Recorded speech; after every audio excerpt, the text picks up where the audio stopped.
Zavanao ny tenako tain'Andriamanitra tompo amin'ity maraina ny zoma fahavalom-roapolo ny volana martsa ity fa ilay manolotra anao ny rapsodian'ny fahamarinana izay mitondra lohateny hoe Amin'ny Fo No Inoana.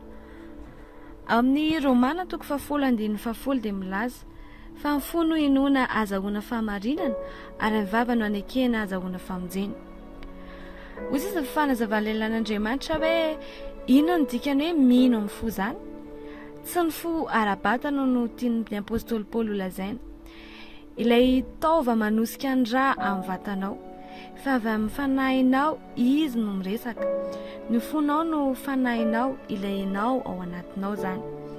Mino amin'ny fonao ianao fa tsy amin'ny sainao na amin'ny atoanao. Izany mahatonga ny olona maro izay miezaka mandinika an'Andriamanitra amin'ny sainy dia tsy ahita azy mihitsy. Andriamanitra tsy miantso anao avy amin'ny ny retsim-pandrenesanao. Tena misy izy ao amin'ny fanahinao. Tsy manana fahafahana hamantatra ny zavatra ara-panahy ny sainy. Ny fanahin'ny olona no mahatakatra ireo zavatra ireo. Rehefa maty eo anatrehan'Andriamanitra ny fanahin'ny olona iray dia toy ny hoe andalana amin'ny zavatr'Andriamanitra.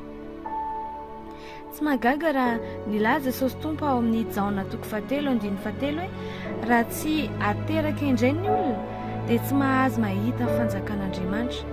Midika izany fa tsy afaka mahita ny tena zava-misy eo amin'ny fanjakan'Andriamanitra izy raha tsy mahafantatra an'Andriamanitra.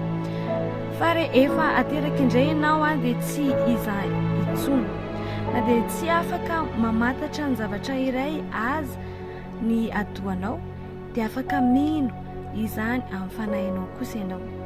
Eritrereto momba ilay Virjiny niteraka an Jesosy Kristy, Maria, Virjiny no niteraka. Tsy misy siansa afaka manazava izany. Ahoana ny amin'ny Jesosy maty, nalevina 3 andro, ary avy eo nitsangana tamin'ny maty. Tsy ain'olombelona tsotra azavaina izany. Fa mino izany isika satria amin'ny fo no inoana ny olona, fa tsy amin'ny saina. Ny fanahin'ny olombelona dia afaka minona dia izay tsy azavaina na tsy takatra azy. Izany no antony ilazan'ny sasany amintsika hoe efa voasasa ado isika kristianina. Tsy voasasa ado izany isika fa voasasa fo.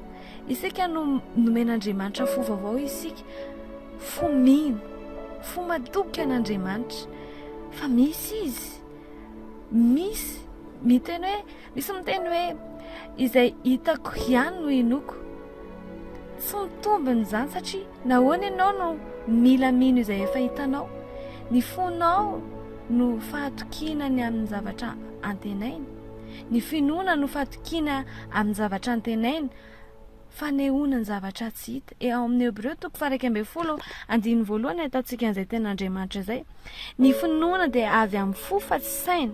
Rehefa mino ianao, ny fanahinao dia mihazona ireo fahamarinana avy amin'Andriamanitra izay tsy takatry ny sainao. Aleluia.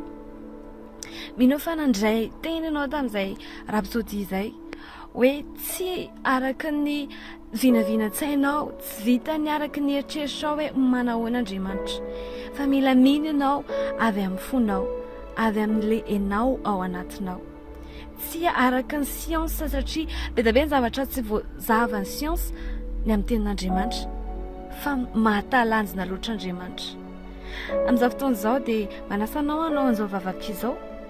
Za ilazan'izany dia nao merina azy ampandresen-dahatra. Ray malalo, misaotra anao aho noho ny fanomezana ny finoanao izay miasa avy amin'ny fiainako.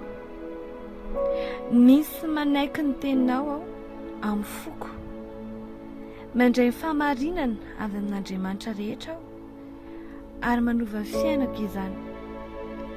Velonao aminao aho ny fanahiko ary mandeha amin'ny voninahitra aho sy ny fahamarinanao.